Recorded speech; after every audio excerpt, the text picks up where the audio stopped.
लोगों ने अपने गले में पहना वो इसकी अहमियत समझते हैं कि खाली ये गले में पहन लिया तो हो गया जय भीम और खत्म हो गया। आज क्रांति की पहचान बन गया नीला रंग। आज जो टकराव है ना वो सीधा सीधा था ब्राह्मणवाद और अंबेडकरवाद के बीच में है कि आपके सामने अन्याय होगा और आप बोल भी नहीं पाओगे।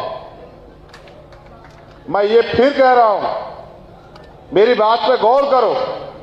आज हालात क्या हैं? कल फैसला आया सुप्रीम कोर्ट का, कई दलों ने स्वागत किया, कई ने विरोध किया। मुझसे भी पूछा गया कि भाई क्या कहना चाहते हो, तो मैंने उनसे साफ शब्दों में कहा कि भाई 5 स्वर्ण जज बैठे और 5 स्वर्ण जजों पे ये फैसला देने की जिम्मेदारी दी गई, कमेटी बनाई गई कि बताइए स्वर्ण जाति के लोगों को आर्थिक आधार पर आरक्षण मिलना चाहिए नहीं मिलना चाहिए। 3 जजों ने कहा मिलना चाहिए, 2 ने कहा मिलना तो चाहिए लेकिन क्योंकि इसका आधार है आर्थिक है, गरीबी है, तो इसमें SC ST OBC के लोग भी होने चाहिए। अंत 5 जजों ने आपस में तय किया कि 3-2 के बहुमत से SC ST OBC और संविधान को हम लोग हरा देते हैं और हरा दिया। अब कोई ये पूछे कि वो भाई जज कैसे बनते हैं सुप्रीम कोर्ट हाई कोर्ट के, तो वो जज बनते हैं कॉलोजियम सिस्टम से, जो कि संविधान के पहले से ही वॉयलेशन में, संविधान के विरुद्ध में, क्योंकि भारत का संविधान तो राष्ट्रपति को अधिकार देता है न्यायाधीश की नियुक्ति करने का, लेकिन अब तो जज अपने बेटे को, अपने भतीजे को, अपने दामाद को, अपनी बेटी को, अपने रिश्तेदार को, अपने भाई को जज बना देते हैं। और एक जज है उनमें JB पार्टी वाला जो गुजरात कैडर से हैं, अब उनके बारे में सुन लो। 2015 में उन्होंने एक वो दिया ऑर्डर, और ऑर्डर में लिखा कि आरक्षण और करप्शन की वजह से देश जो है, भारत जो है वो बर्बाद होने की कगार पे है। और उस मूर्ख को ये नहीं पता नहीं कैसे वो जज बन गया। मैं तो मानता नहीं, उसको इतना तो पता नहीं कि आरक्षण 10 साल के लिए है या संविधान के मूल स्वभाव में है, मूल भावना में है, या संवैधानिक अधिकार है, ये भी नहीं पता है। कोई भी जज जो मना है कुछ भी बोल देता है। उस जज को ये नहीं पता कि पॉलिटिकल रिजर्वेशन, राजनीतिक आरक्षण 10 साल के लिए था, ना कि नियुक्तियों में आरक्षण, एजुकेशन में आरक्षण 10 साल के लिए था। वो उस पर भी कल रिस्टेट कमेंट कर दिया उसने कि 10 साल के लिए आरक्षण था, 75 साल हो गए हैं। तो मैं ये कह रहा हूं, अगर अपने अधिकार सुरक्षित रखने हैं तो फिर कीमत चुकाने के लिए तैयार हो जाओ। और कीमत लोकतंत्र में यह है कि अगर आप चाहते हैं आपका हाथ किसी आगे ऐसे ना फैला हो, आप चाहते हैं आपके साथ अन्याय अत्याचार ना हो, तो भाई फिर गांव-गांव निकल के संघर्ष करो, समाज को जोड़ो, बहुजन समाज में भाईचारा पैदा करो, जातिवाद बना के। क्योंकि एक बार हमने हरा, इतिहास गवाह है कि एक बार सम्राट चंद्रगुप्त मौर्य के नेतृत्व में हमने हराया इनको, उसके बाद इन्होंने जातियों का निर्माण किया। ये हमें जातियों में बांट के जो है और जातियों में ऊंच नीच की भावना बना के ये हमें बहुजन समाज को इकट्ठा नहीं होने दे रहे हैं। एक बार प्रयास किया था मान्यवर साहब कांशीराम ने, और ऐसा प्रयास किया कि ब्राह्मणवाद की जड़ें उखेड़ दी, राजतंत्र की जड़ें उखेड़ दी, धनतंत्र की जड़ें उखेड़ दी, और इन सबको बेचैनी हो गई, सब लोग उनके पीछे पड़ गए। एक बार प्रयास किया था। मैं मानता हूं अगर इस मंच पे मांझी भी है, कुशवाहा भी है, रविदास भी है, पासवान भी है और माइनॉरिटी के भाई भी हैं, तो क्या बुराई है? मंच तभी तो अच्छा है जब ये गुलदस्ता बन रहा है। मैं तो और भी चाहता था कि इसमें और भी लोग होते, किन्हीं कारणों से वो लोग नहीं हो पाए। तो मैं कह रहा हूं आप लोगों से कि जब तक आप अलपजन बने रहोगे, जब तक आप, देखो बात तो बहुत बड़ी बड़ी करते हैं हमारे यहाँ लोग तमाम तरह की, लेकिन जब समय आता है तब फिर जातियों में नेता ढूंढते हैं अपना कि हमारी जाति का नेता तो वहां है, हमारी जाति का नेता तो वहां है। तो जब तुम जातियों में नेता ढूंढोगे भाई बिहार के साथियों, फिर आपके हिस्से में चम्मच ही तो आएगी। जिनको राज करना है उनको राज जैसी सोच भी पैदा करनी पड़ेगी, और राज जैसी सोच जो है वो संघर्ष से आएगी, राज जैसी सोच जो है विचार से आएगी। इस देश में आज जो टकराव है ना वो सीधा सीधा था ब्राह्मणवाद और अंबेडकरवाद के बीच में है, सीधा था। वो लोग बेवकूफ बना के इस देश से जो भारतीय संविधान है उसको खत्म कर देना चाहते हैं। और मैं आपसे पूछना चाहता हूं, मेरी माएँ बहनें भी यहाँ हैं, देखो इतनी बड़ी संख्या में इधर भी बैठी हैं, उधर भी बैठी, यहाँ भी बैठी हैं, मैं उनका भी धन्यवाद देता हूं। ना तो मंच पे उनमें से कोई है, एक बैठी भी तो एक दो पीछे बैठी है बेचारी।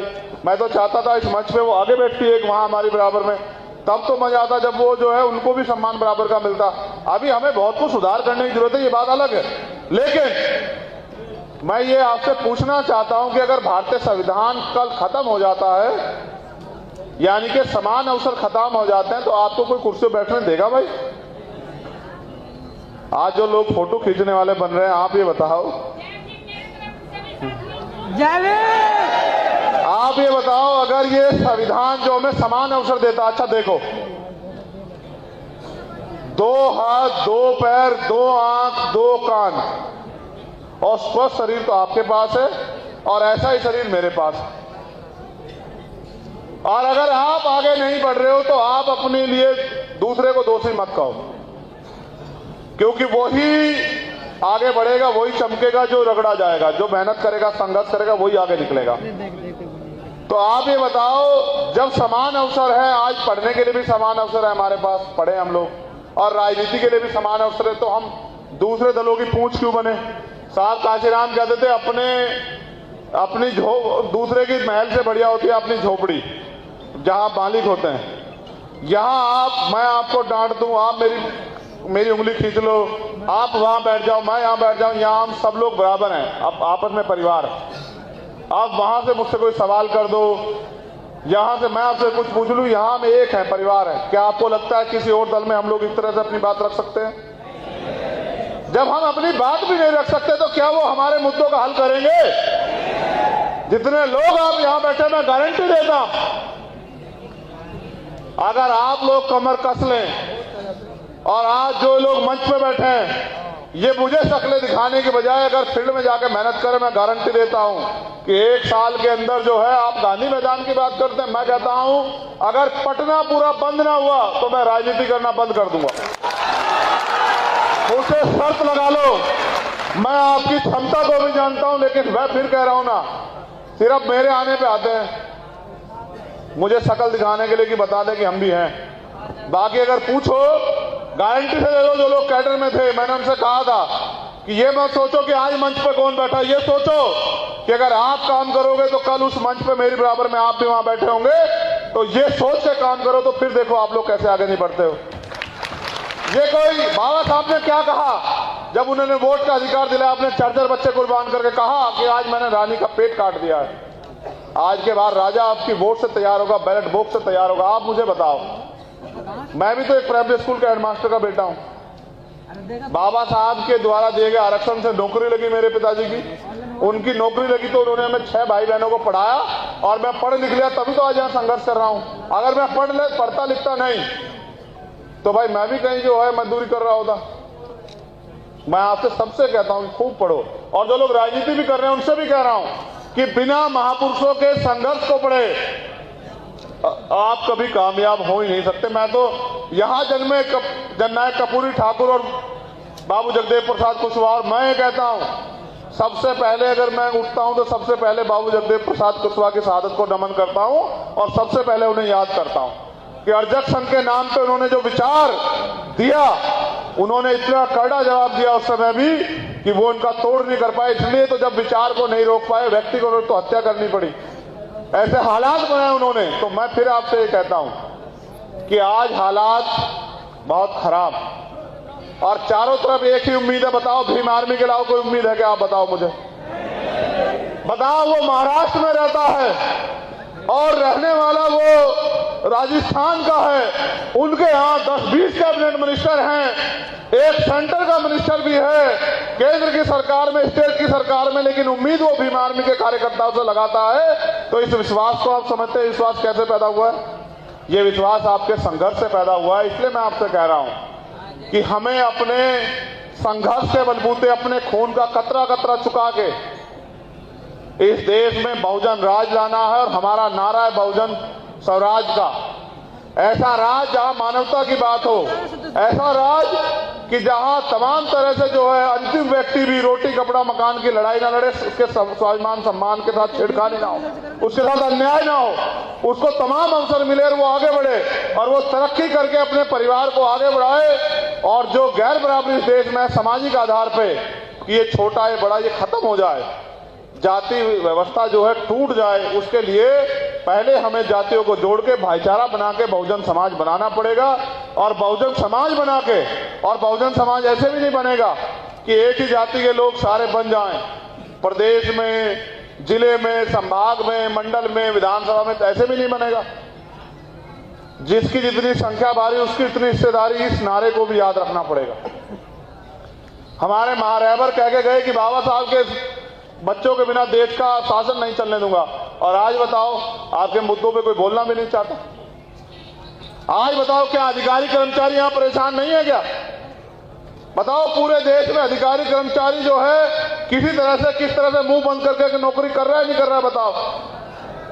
तो वो अधिकारी कर्मचारी भी उम्मीद करे बैठा है कल भीम आर्मी के लोग संघर्ष करके आजाद समाज पार्टी के बैनर पे कामयाब होकर हिस्सेदारी तय करेंगे, और जब उनका शासन आएगा। आज हमारे लोग मुझे मंच पे बैठते ही कह रहे थे कि बताओ भाई, पासी समाज के लोग बहुत बड़े पैमाने पे आपके साथ जुड़े हुए हैं, ताड़ी का व्यवसाय खत्म हो गया, उनका क्या होगा? मैं कह रहा हूं, अब तो तुम मुझसे कह रहे हो कि भाई सरकार से कह दो, और मैं आपसे कह रहा हूं कि आप पे मौका आ रहा है, आप मुझसे कलम से लिखवा ले जाओ आज कि ताड़ी को कृषि का व्यवसाय और इसका आयोग बना के जो है पूरा जो है, मैं गारंटी देता हूं कि व्यवसाय दिया जाएगा। आप लोग ताकत तो बनाओ। अगर आप ताकत नहीं बनाओगे तो फिर आपको दूसरे लोगों की गुलामी करनी पड़ेगी। मेरा एक सवाल है, यहाँ जो नौजवान बैठे हैं, स्वाभिमान सम्मान की वैल्यू समझते हो? खाली नारे लगाने से पेट भर जाएगा? एक दिन खाना खा के 10 दिन चल लोगे? जैसे एक दिन पानी पी के 10 दिन प्यासा नहीं रहा जा सकता, जैसे एक दिन खाना खा के 10 दिन भूखा नहीं रहा जा सकता है, वैसे ही मिशन का काम एक दिन करके और 10 दिन ना करके कभी मिशन आगे नहीं बढ़ता। जो लोग गले में नीला पटका डाले हुए हैं ना, ये इसकी एक वैल्यू है। ये एक रंग का कपड़ा नहीं है, नीला रंग समानता का प्रतीक है, और ये बाबा साहब अम्बेडकर का रंग है। और इस रंग ने पूरी दुनिया को मजबूर किया उनका सम्मान करने के लिए।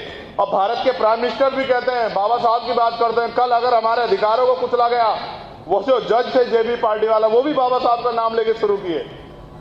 आज तो बाबा साहब का नाम लेके हमारे अधिकारों को कुचला जा रहा है। लेकिन जिन लोगों ने अपने गले में पहना वो इसकी अहमियत समझते हैं कि खाली ये गले में पहन लिया तो हो गया जय भीम और खत्म हो गया।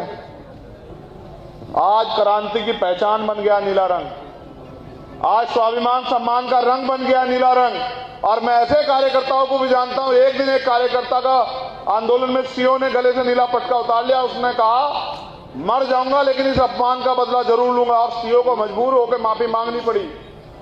वहां के एसपी ने मुझे फोन किया कि भाई बताओ क्या चाहते हो? मैंने कहा क्या हुआ कि ऐसा ऐसा हो गया। तो मैंने उस जिलाध्यक्ष से बात की, उसने कहा भैया उसने अपमान किया है मेरे पटके का, भीम आर्मी का अपमान किया, मैं बर्दाश्त नहीं करूंगा।